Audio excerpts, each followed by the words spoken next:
Proibição do uso de celulares na escola, brain rot, ansiedade, responsabilidade dos pais, do Estado. Agora, 14 de janeiro de 2025, foi publicada a Lei 15.100, que fala sobre a proibição do uso de celulares na escola. Eventualmente, em casos emergenciais, vai ser permitido, mas inclusive em horário de recreio, a regra é não permitir. Eu queria falar um pouco com vocês sobre isso. O que é brain rot? Foi um termo traçado no dicionário de Oxford no ano passado, 2024, eleita a palavra do ano, que significa podridão do cérebro.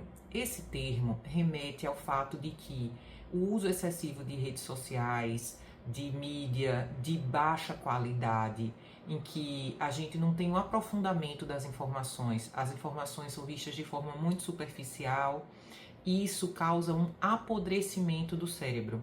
Como assim um apodrecimento do cérebro?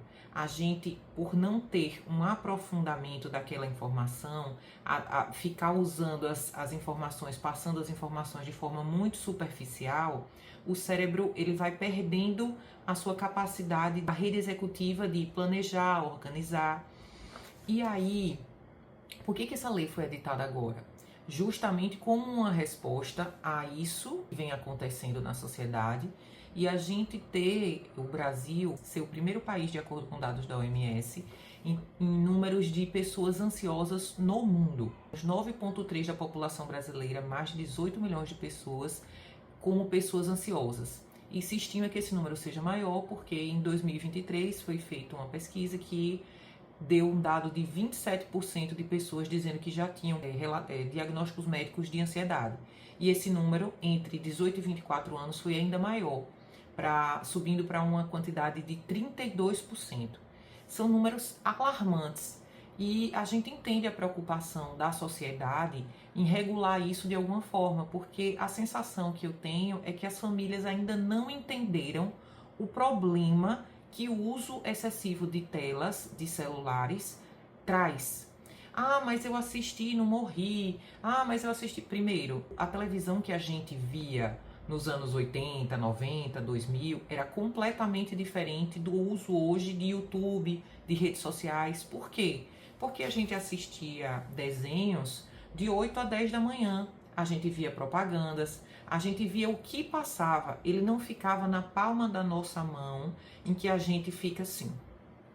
Isso ativa no nosso cérebro um sistema de recompensa, liberação de dopamina, que traz efeitos muito parecidos com o vício. Então, na medida em que você precisa apenas de 1, 2, 3 ações, você já está dentro de qualquer rede social, e você vai passando, rolando feed, rolando feed. Cada rolada de feed que não se espera até o final, em que a gente não vê um comercial, em que a gente não espera aquilo acabar, em que a gente escolhe, demanda e alimenta o nosso cérebro livremente, a gente vai trazendo para ele uma liberação de dopamina. O problema é, quando a gente sai do uso da tela, a gente tem uma queda brusca de dopamina e isso gera em crianças já comprovadamente um efeito de irritabilidade, dificuldade de aprendizado. Então, essa lei vem no intuito de tentar diminuir esse impacto nas escolas, porque está muito difícil para as escolas competirem com o uso das redes sociais, o uso dos celulares no ambiente escolar. Mas isso é um reflexo do que as famílias estão trazendo. Primeiro porque se aquela criança, adolescente, está levando o celular para a escola, é porque foi dado a ele. Segundo porque os pais reproduzem esse mesmo comportamento em casa. Então, será que trazer isso através de uma lei vai ser a forma que vai resolver? Mas a sensação que eu continuo tendo é que as pessoas ainda não tomaram dimensão disso. O uso excessivo das telas afeta as nossas funções executivas no cérebro. Há uma dificuldade de engajamento social, então relacionar-se com as pessoas ao redor. Várias vezes a gente vai em situações de estar em restaurante, em festas e eventos sociais, e a gente vê as pessoas sentadas à mesa, cada uma com seu celular. Imagine crianças e adolescentes. E diminui também a nossa capacidade de foco, concentração, planejamento. E tudo isso afeta a forma como a gente percebe o mundo, porque o nosso cérebro foi afetado em seu funcionamento. De acordo com o relatório Digital 2024, as redes sociais têm cerca de 5 bilhões de usuários. sendo que aqui no Brasil é a população que é a segunda no mundo que passa mais tempo em frente às telas, chegando a um número absurdo de 9 horas e 13 minutos por dia. Voltando ao que a gente falou sobre ansiedade, é importante entender que ansiedade não é um traço de personalidade.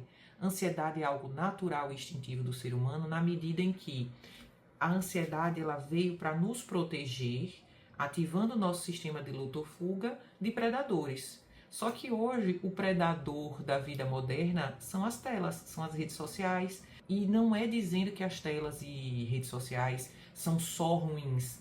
O problema é que elas são alimentadas por nós mesmos e nós alimentamos ela e nos retroalimentamos de informações extremamente banais. Isso faz o quê? Isso faz, como a gente já falou inicialmente, ativar esse sistema de apodrecimento cerebral. Então, em vez de a gente estar usando as redes sociais para consumir conteúdos de mais qualidade, a gente está usando muito as redes sociais para consumir conteúdos vazios. E não tem nenhum problema em fazer isso de vez em quando. Eu gosto de rolar o feed para ver o meme da semana. O problema é fazer isso todos os dias, 2, 3 horas no dia. Se você pensar que você tem 24 horas no dia, 8 horas, 7, 8 horas a gente está dormindo. E por que eu estou trazendo isso aqui no canal, embora não seja diretamente o assunto que eu trato? Porque eu falo muito com as minhas alunas sobre o entendimento desse funcionamento, pensamento, emoção, comportamento. E eu tenho a sensação que não só as pessoas, de modo geral, não sabem minimamente como o seu cérebro funciona, como é que a sua cabeça funciona, como é que os seus pensamentos funcionam, como a gente vem piorando isso ao longo do tempo. Isso vem impactando muito na forma como não só a dinâmica familiar é prejudicada, porque marido e esposa não convivem, mas estão em casa, no momento que estão em casa, estão cada um na sua tela, como isso vem impactando na própria qualidade do indivíduo, consigo mesmo. Porque se a gente tem o país mais ansioso, o segundo do mundo que mais usa redes sociais, a gente realmente tem que parar para pensar que a gente não está usando isso da melhor forma. Ela é uma ótima ferramenta. Eu uso muito as redes sociais e é hoje sim uma grande democratização do conhecimento de quanto conteúdo de qualidade você tem aqui de graça. Mas as pessoas se perdem no meio de tanta informação e muitas vezes sem ter essa noção de quanto é prejudicial esse consumo aleatório de informações vazias e vagas e difusas e sem aprofundamento. A gente tem uma vida muito corrida. Hoje é necessário que pais e mães trabalhem, que contribuam para a economia da casa, mas o momento de descanso das famílias tem sido o uso das redes sociais, o uso de telas, sem entender que esse mecanismo de uso do celular, ele continua ativando a nossa rede executiva. A gente não entra totalmente no nosso sistema parasimpático, que é o nosso sistema de calma e relaxamento. A gente continua com o nosso cérebro ativado. E isso, em vez de nos trazer relaxamento enquanto a gente está rolando o feed, embora aparentemente, às vezes, dê essa sensação, como a gente continua com o nosso mecanismo de rede executiva ativado, a gente, depois do final do dia, na soma, fica com a sensação de cansaço, de que mesmo após uma noite de descanso, você não relaxou tanto. Por quê? Porque a gente não está usando o nosso cérebro para descansar como deveria.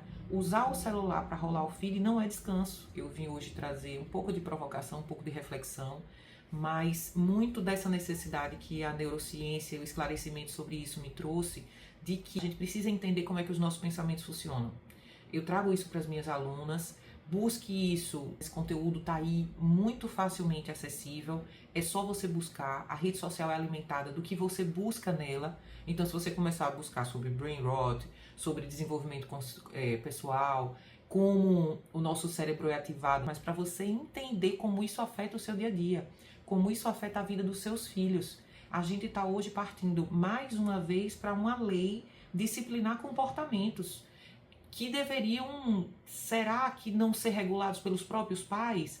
Comportamentos que deveriam ser regulados pela educação que a gente dá aos nossos filhos? Será que a melhor forma de nos educar é através das leis?